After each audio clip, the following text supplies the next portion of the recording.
So shalom Shalom, again. shalom encore. Chag Molet Chag Molet Sameach, that is Sameach, happy ça veut dire holiday of the Nativity joyeuses or vacances de la Merry Nativité Christmas. ou Bon Noël en hébreu. Donc aujourd'hui c'est un Shabbat Shabbaton à Beth Ariel. Pourquoi un Shabbat Shabbaton, un Shabbat si spécial? Parce que on se trouve un jour de Shabbat et on célèbre à la fois la Nativité, donc Noël, et en même temps on va allumer la 7e bougie de Hanouka.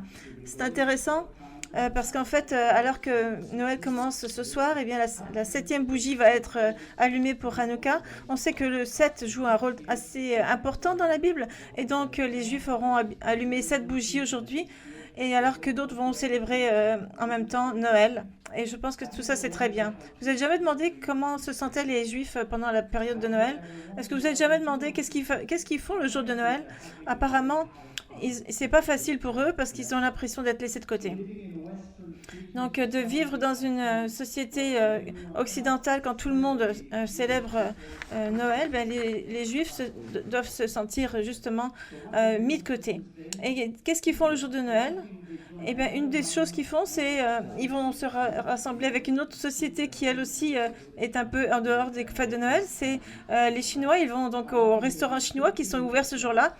Ils vont manger du canard pékinois. Et les plus jeunes, ils font des grandes fêtes qui s'appellent les fêtes des matzah balls, des boules de matzah. Et il y a un magazine qui s'appelle Time Out New York Magazine qui dit qu'en fait, c'est comme ça que ce sont des fêtes un peu de célibataires pour que chacun trouve sa deuxième moitié. Et alors que donc les Juifs ne célèbrent pas cette tradition de Noël, d'une certaine façon, ils y contribuent. Par exemple, vous savez que le jour de Noël, les Juifs, qu'est-ce qu'ils font? Ils vont travailler. Et souvent, ils se proposent pour travailler, pour remplacer les gens qui sont en vacances ce jour-là. Et donc, il y a parfois des Juifs qui disent qu'en fait, Noël, c'est la saison des mitzvahs, c'est-à-dire des bonnes actions. Mais leur contribution ne s'arrête pas là, puisqu'en fait, leur contribution se trouve aussi notée dans les chansons de Noël. Je ne sais pas si vous saviez, mais la chanson Let It Snow, donc, et Noël blanc et toutes ces chansons-là, comme la chanson reliée à Rudolph le Renne au nez rouge et toutes ces choses-là, Silver Bells, I'll Be Home for Christmas, toutes ces chansons ont été écrites par des Juifs.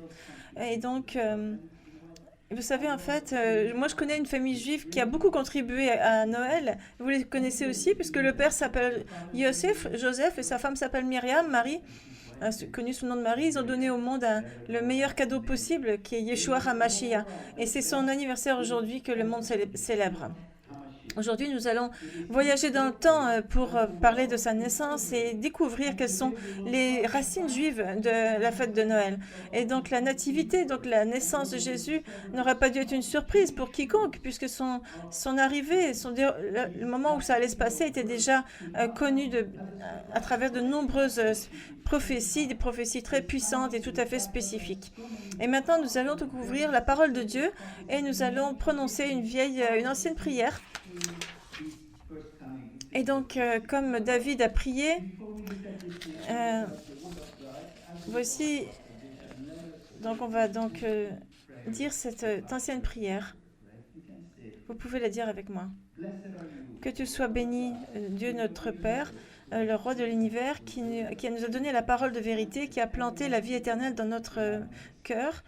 Que vous soyez bénis, Seigneur, et vous qui avez donné les Écritures. Donc, de quoi parle Noël? Pourquoi est-ce que Yeshua, Jésus, est venu sur la terre? Il y a évidemment beaucoup d'objections à l'égard de Jésus. Un des arguments, c'est qu'il n'a pas apporté la paix attendue. Après tout, il est quand même, il est appelé Sar Shalom, le prince de la paix. Alors comment ça se fait?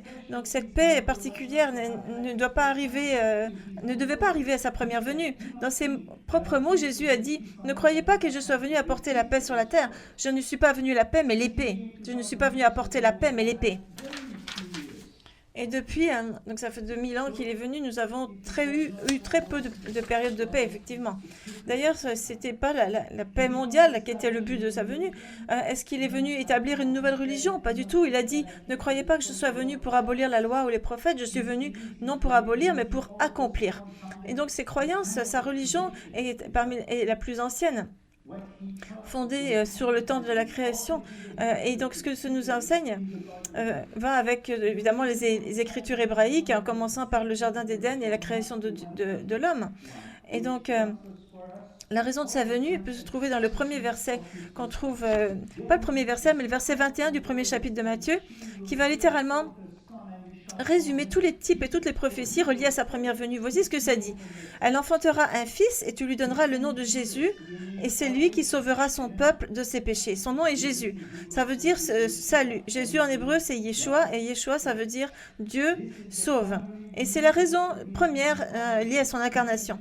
Il est venu faire ce que personne d'autre ne pouvait faire. Donc il est venu pour sauver l'homme du jugement et des conséquences de son péché. Il est venu pour payer une dette qu'il n'avait pas contractée parce que nous avons une grande dette qu'on ne peut pas payer.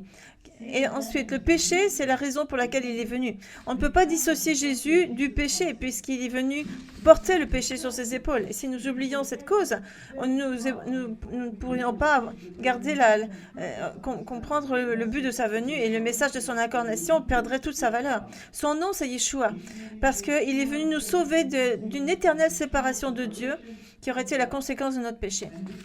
Et on remercie beaucoup Dieu pour ça. Maintenant, commençons par lire certains passages des Écritures qui vont décrire sa naissance et regardez de quelle façon c'est relié à l'histoire. Lisons Matthieu, chapitre 1, versets 18 à 19. Commençons donc avec ce chapitre 1 de Matthieu. Voici de quelle manière arriva la naissance de Jésus-Christ. Marie, sa mère, ayant été fiancée à Joseph, se trouva enceinte par la vertu du Saint-Esprit avant qu'ils eussent habité ensemble. Et Joseph, son époux, qui était un homme de bien et qui ne voulait pas la diffamer, se proposa de rompre secrètement avec elle. Et quand il avait, comme il y pensait, voici un ange du Seigneur lui apparut en songe et dit, Joseph, fils de David, ne crains pas de prendre avec toi Marie, ta femme, car l'enfant qu'elle a conçu vient du Saint-Esprit. Elle enfantera un fils et tu lui donneras le nom de Jésus, c'est lui qui sauvera son peuple de ses péchés. Voici de quelle manière arriva la naissance de Jésus-Christ.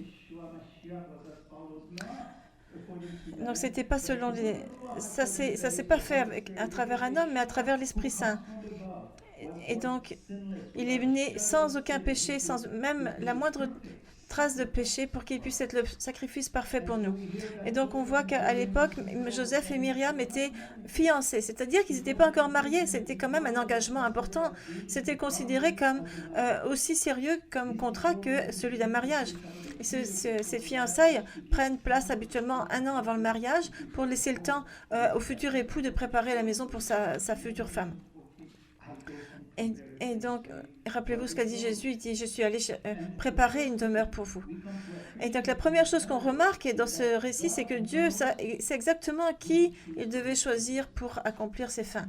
Avez-vous remarqué la bonté qu'il y a dans Joseph? Quand il a découvert que Myriam était enceinte, il ne savait pas que c'était de Dieu. Il pensait qu'elle avait été avec quelqu'un, mais il n'a pas cherché à se venger. Il n'a pas perdu son calme. C'est sûr qu'il a dû se sentir trahi et que la plupart d'entre nous, dans ce genre de situation, on se mettrait à crier à la justice, on se plaindrait, on jouerait les victimes, mais pas quelqu'un d'aussi juste et aussi droit que Joseph, puisque lui, il a dit qu'il ne voulait pas la diffamer, il ne voulait pas en faire un exemple public. Et donc, il a trouvé ce qu'il devait faire de mieux pour ne pas que Myriam soit dans une mauvaise situation. Et donc, quand ce même ange est venu lui annoncer à Marie cet enfant-là, elle non plus, elle s'est pas opposée, elle a fait confiance à Dieu et elle a pensé à comment la communauté allait prendre ça, et puis c'était une montagne d'obstacles devant elle quand même. Mais c'est sûr que la communauté aurait pu penser, comment ça, elle est mariée, elle est déjà enceinte, elle aurait été ostracisée, elle aurait même pu être tuée à coups de pierre, lapidée. Parce que c'est ça qui se passait quand les femmes étaient trouvées enceintes avant d'être mariées. Elles étaient tuées avec des pierres. Mais Marie n'a pas semblé avoir été bouleversée par ces choses. Pourquoi? Parce qu'elle avait une foi complète et profonde dans Dieu. Elle remettait son futur dans les mains de Dieu parce que les promesses que Dieu avait faites était là. Et donc vous voyez un peu la puissance de sa foi. Donc ces deux individus, Joseph et Myriam, ne pouvaient pas arriver de nulle part. Dieu les a choisis pour ce qu'ils étaient. Et c'était déjà en lien très fort avec le travail du Seigneur. Ils ont vu comment Dieu travaillait à travers les Écritures. Et ils ont reconnu la main du Seigneur dans leur vie. Donc de bien des façons, ils étaient déjà préparés. De la même façon que nous devrions aussi être préparés quand des extrêmes arrivent dans nos vies. Et grâce à sa grande foi et sa grande confiance en Dieu, Myriam a été bénie d'une foule de façons, notamment par la prophétie très puissante qu'on lit au verset 23. Ça dit, voici la Vierge sera enceinte, elle enfantera un fils et on lui donnera le nom d'Emmanuel, ce qui signifie Dieu avec nous. Cette prophétie qui provient donc de Ésaïe 7, 14 n'est pas uniquement dans ce passage, mais ça se trouve aussi enraciné dans la Genèse. Parce que de Ève à Myriam, dans Matthieu 1, 23, on voit l'accomplissement de la première prophétie messianique qu'on voit dans Genèse 3, 15, qui, juste après la chute, nous dit, donc dans Genèse 3, 15, ça dit « Je mettrai inimitié entre toi et la femme, entre ta postérité et sa postérité. Celle-ci t'écrasera la tête et tu lui briseras le talon. » Remarquez ici quelle est la place de la femme.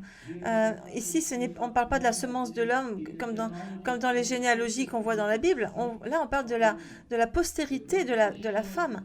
Et donc, qui nous a apporté l'incarnation de Yeshua.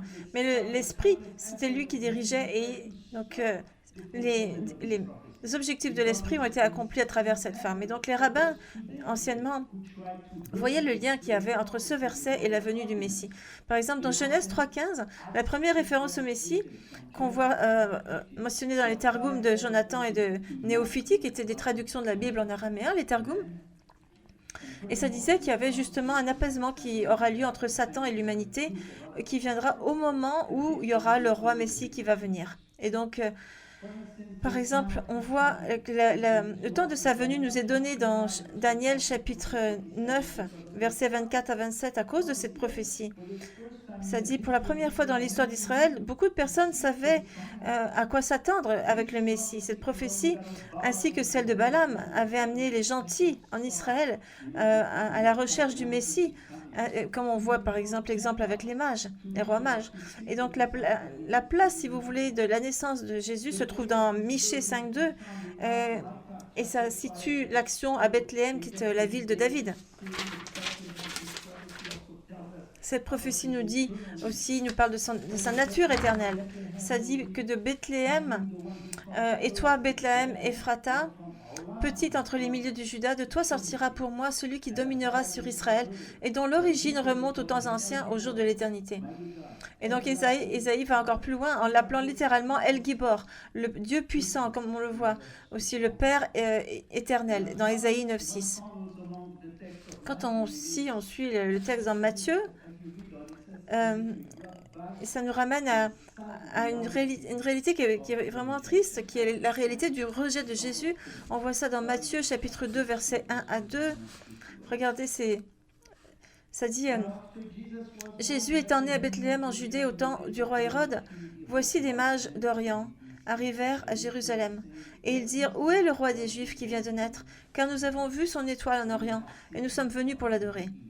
Vous voyez, il y a quand même une certaine dose d'ironie ici. Parce que après que Jésus soit né à Bethléem, on est dans la Judée là, et vous savez qui est le roi? Mais c'est Hérode. Mais attendez un petit peu, parce que son nom, est-ce qu'il est mentionné dans les généalogies de Matthieu au chapitre 1? Est-ce que le nom d'Hérode se trouve là? Mais non. Comment ça se fait qu'il est devenu un roi de Judée? Il y a une certaine confusion ici qu'on doit tirer au clair. Il y a certains gentils qui viennent de l'Est, donc ces mages, et qui demandent où se trouve le roi des Juifs. C'est un peu comme si des étrangers demandent à un roi, qui est censé être le roi des Juifs, où se trouve le roi des Juifs. Donc, où se trouvaient les enseignants d'Israël? Comment ça se fait qu'ils ont complètement d'ailleurs négligé Hérode en demandant où était le roi des Juifs, n'est-ce pas? Il n'a pas dû apprécier d'ailleurs. Il était d'ailleurs paranoïaque, il voulait garder son pouvoir, donc il savait qu'il n'était pas au bon endroit, parce que c'était un Iduméen, c'était pas un juif, c'était un descendant de Édom, de Ésaü, dont la famille avait été forcée de se convertir au judaïsme, forcée par un certain Jean Hircan, à peu près en 125 avant Jésus-Christ. Donc il savait qu'il n'était pas juif, il savait qu'il n'aurait pas dû être le roi des juifs.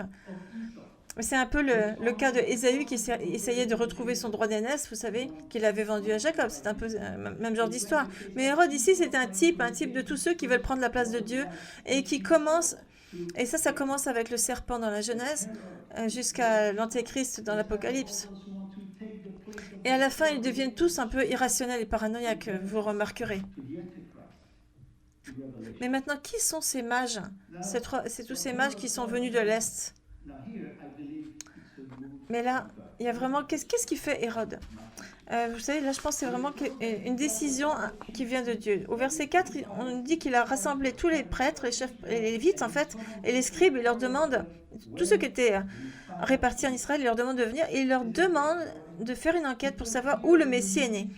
Donc il assembla tous les principaux sacrificateurs et les scribes du peuple et s'informa auprès d'eux où devait naître le Christ. Ça c'est intéressant parce que les leaders religieux ont été forcés à regarder dans les Écritures et reconnaître qu'il y avait des prophéties messianiques concernant la naissance du Messie et donc le Fils de Dieu devait être déjà parmi eux et Dieu avait fait en sorte qu'ils le sachent.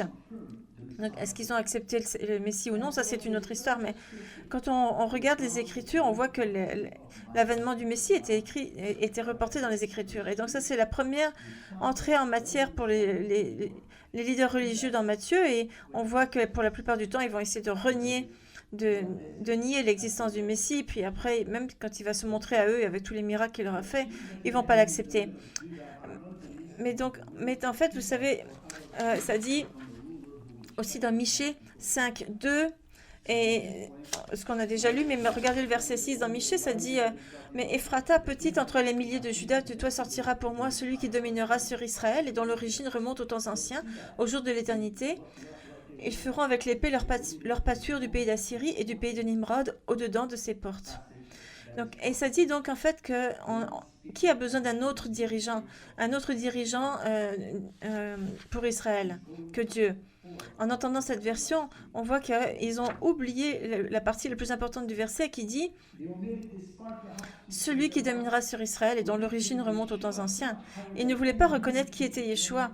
Et donc, ils ont fait une omission en ce qui concerne Yeshua et le statut de Yeshua qui était plus élevé que celui de Hérode. Et ça c'était connu, Michée 5.2, ce passage qui parle de Messie. Toutes les Bibles le montrent. À l'époque, il y a même un Targum qui parle de Michée 5.1 et qui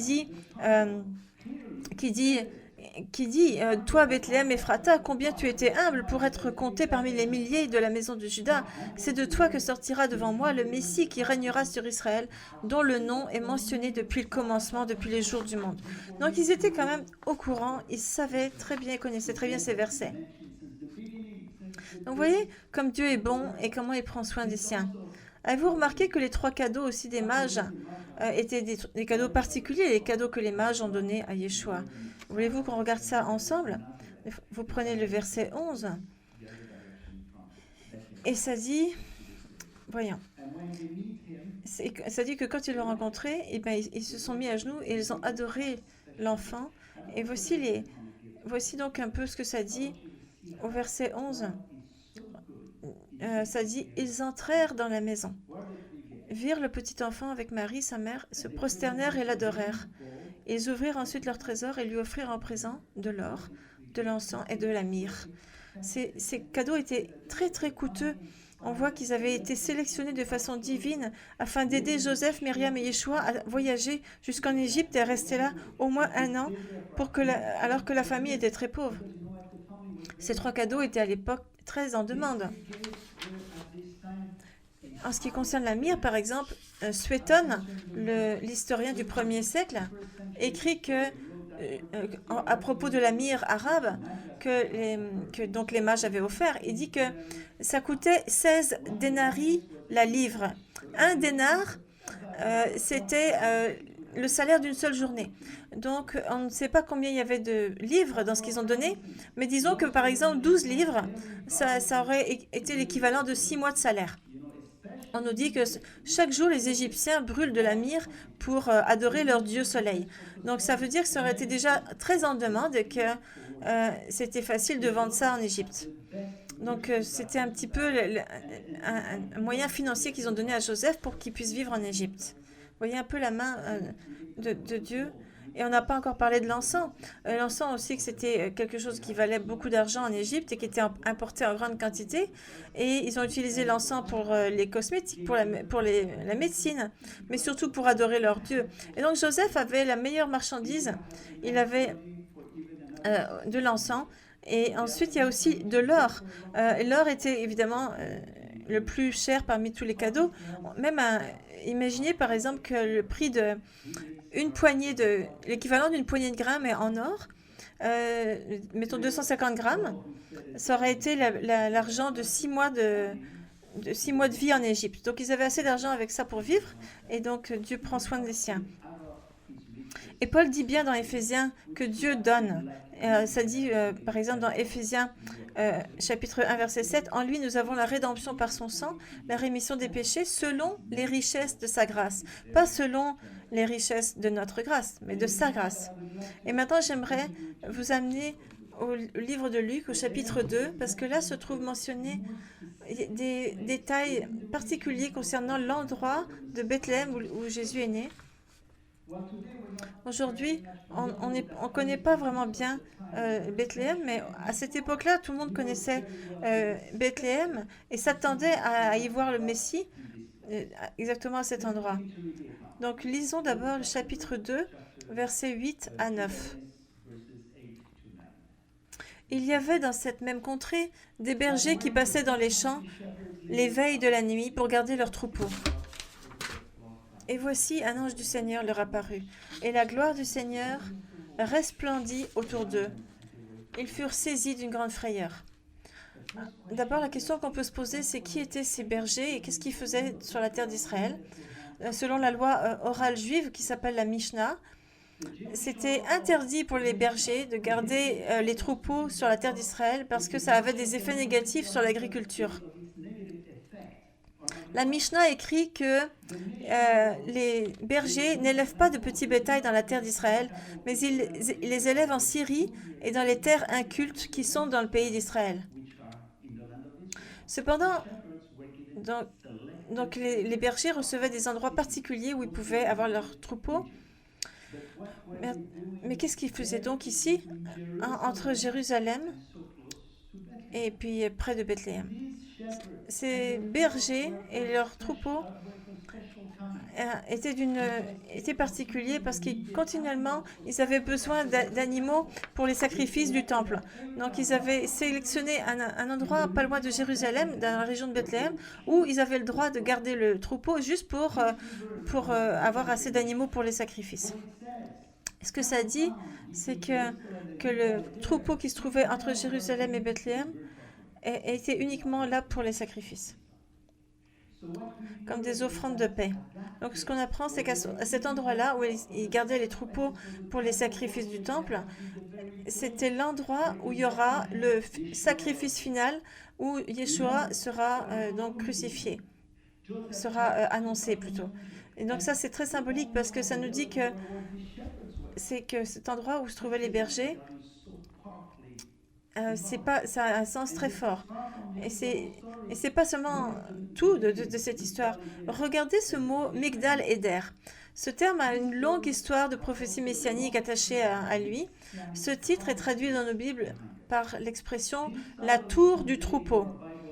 Alors que cet endroit est mentionné de nombreuses fois dans les écrits juifs, c'est seulement mentionné 2 fois dans l'Ancien Testament.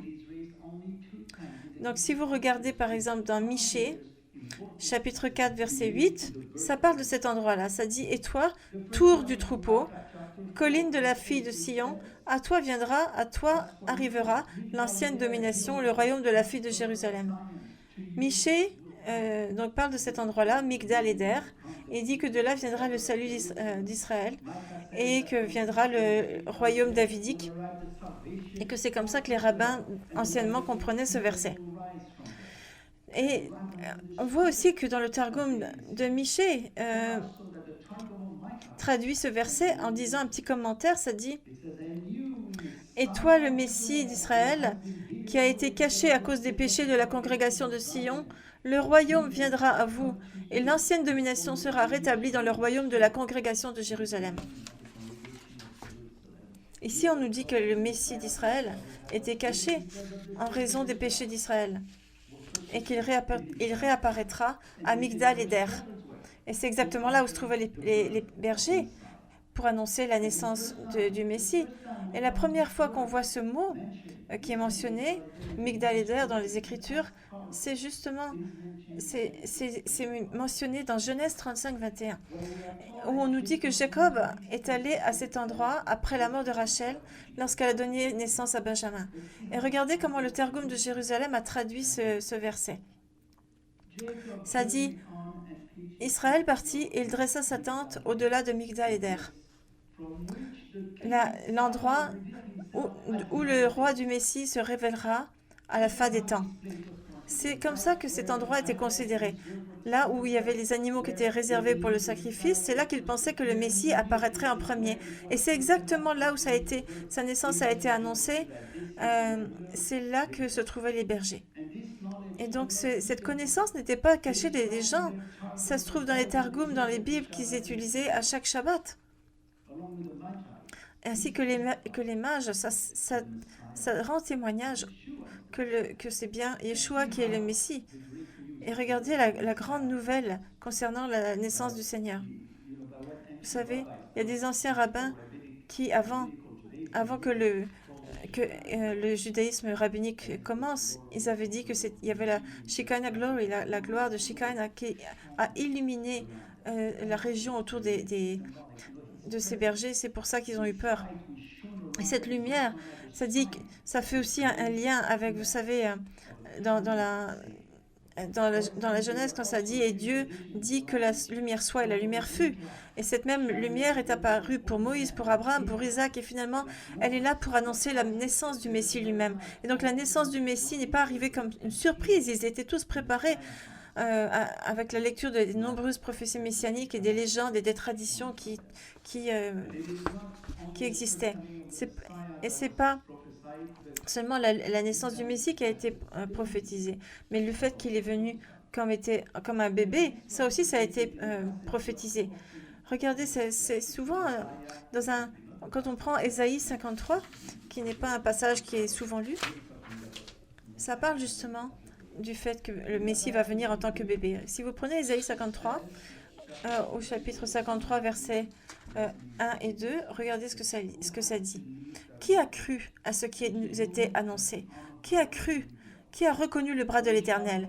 Il s'est élevé devant lui comme une faible plante, comme un rejeton qui sort d'une terre desséchée. Il n'avait ni beauté, ni éclat pour attirer nos regards, et son aspect n'avait rien pour nous plaire. Regardez la puissance derrière les mots quand on parle d'une faible plante. En hébreu, c'est un seul mot, c'est Yonek, Y-O-N-E-C-K. Et ça, c'est mentionné 12 fois dans les Écritures. Une seule fois, c'est traduit par une faible plante.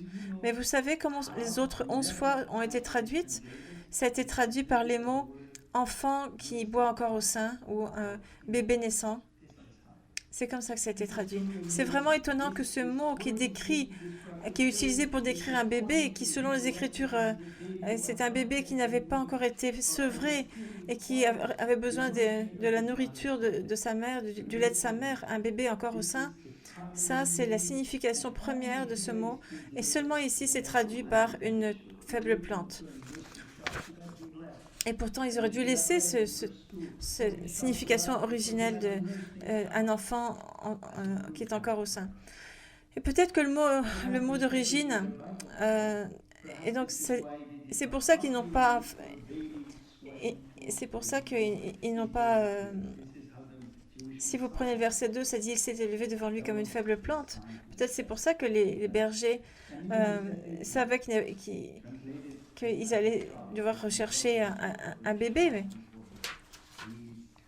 c'est comme ça que le Messie juif est venu.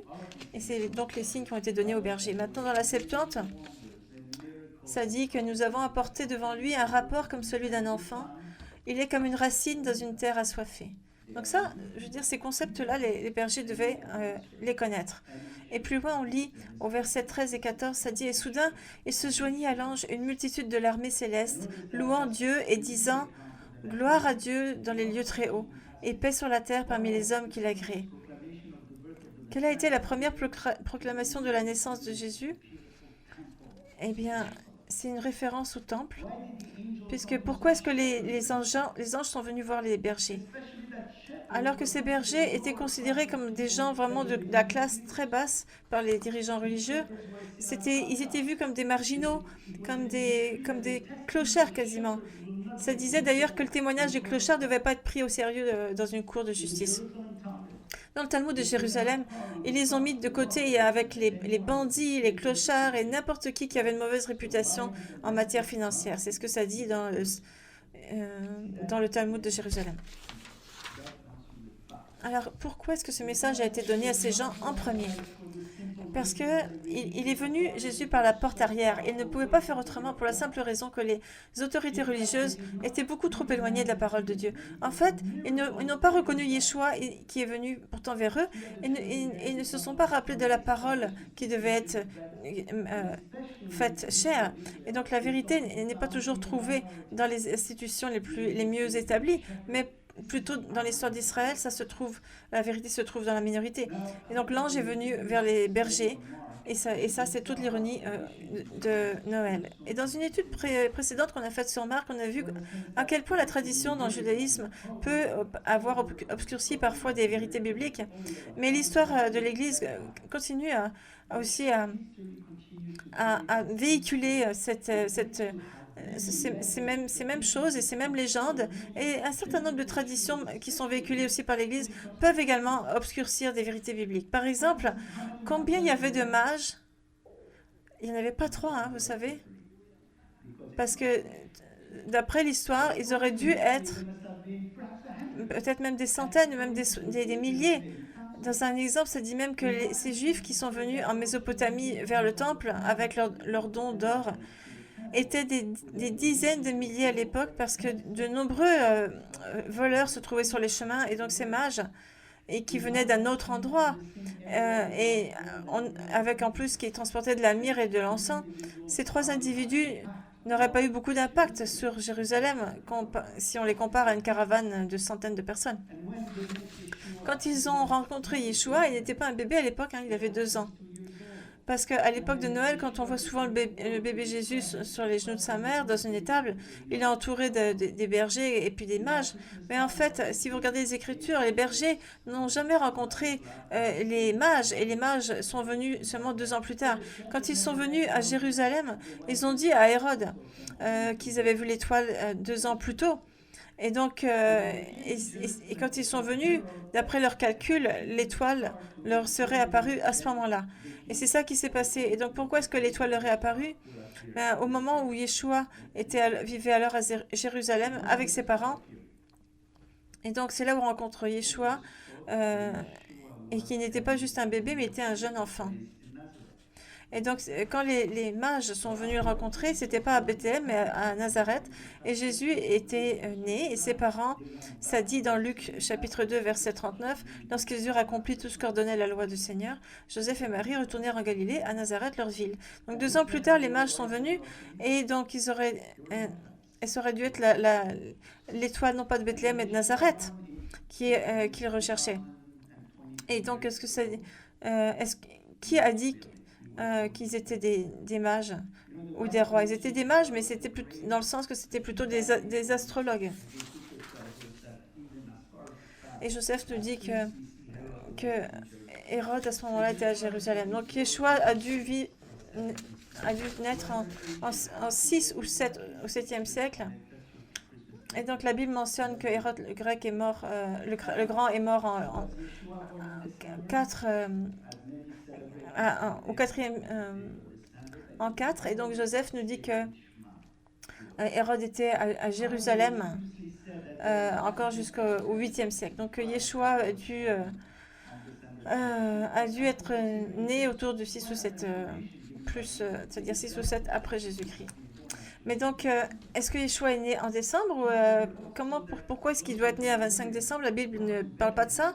On nous a dit qu'il y avait peut-être la chance qu'il soit né, une chance sur 365 qu'il soit né à 25 décembre, mais en regardant l'information qui est donnée dans Luc, c'est très peu probable.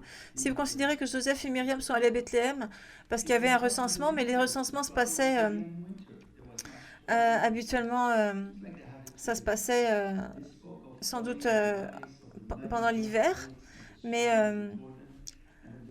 non, en réalité, les recensements devaient se produire au moment du printemps pour faciliter les voyagements, mais c'était considéré assez dangereux de voyager en Judée pendant l'hiver parce qu'il y avait des inondations.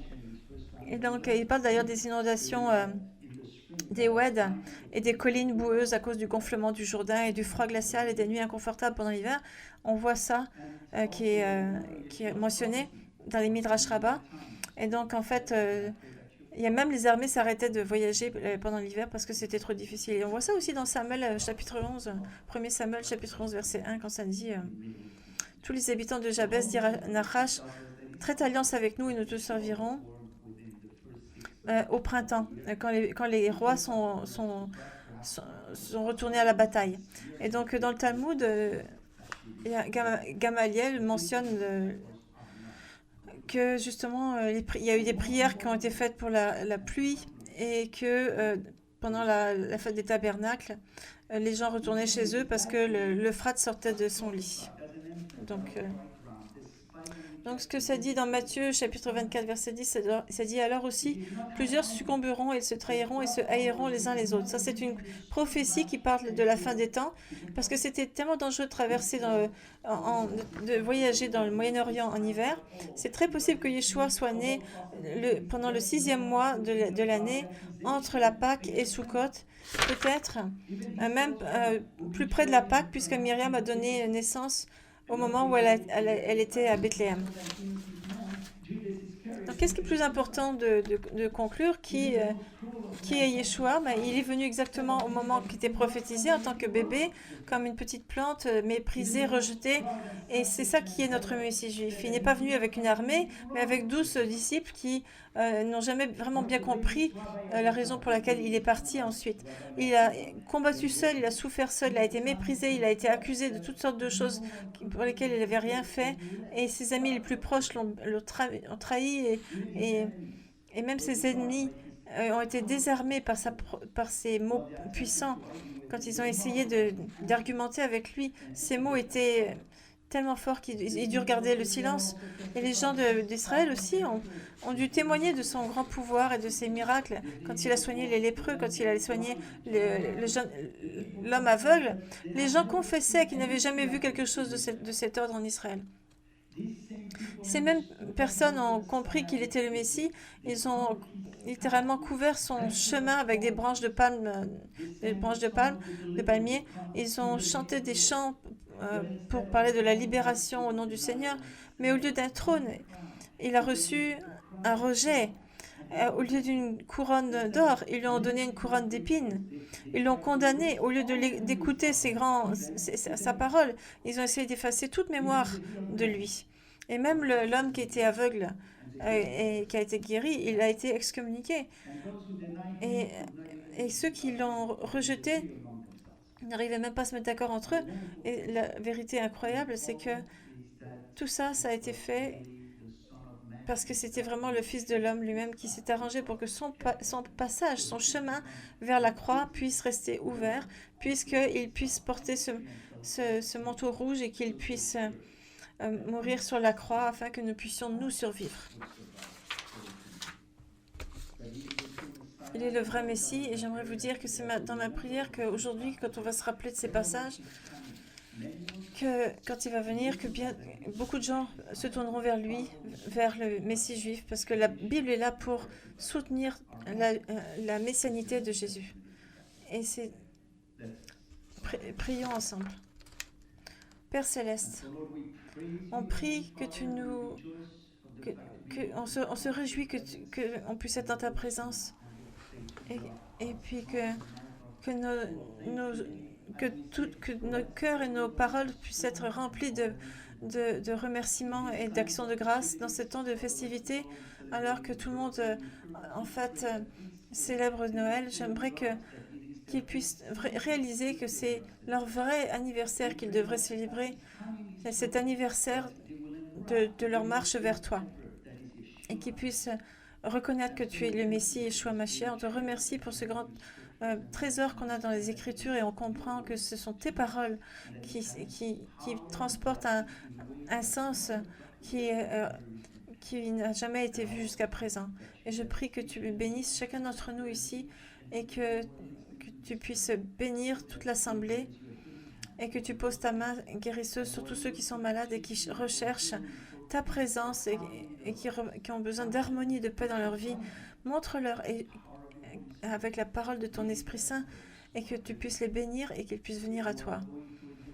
Et surtout ceux qui traversent des moments difficiles et qu'ils puissent se reposer dans le salut que tu vas leur offrir. Beshem Yeshua Mashiach. Et à la congrégation, que le Seigneur vous bénisse, qu'il vous garde et qu'il fasse briller son visage sur vous et qu'il puisse vous donner la paix éternelle. Amen et Amen. Et bon Noël à chacun d'entre vous.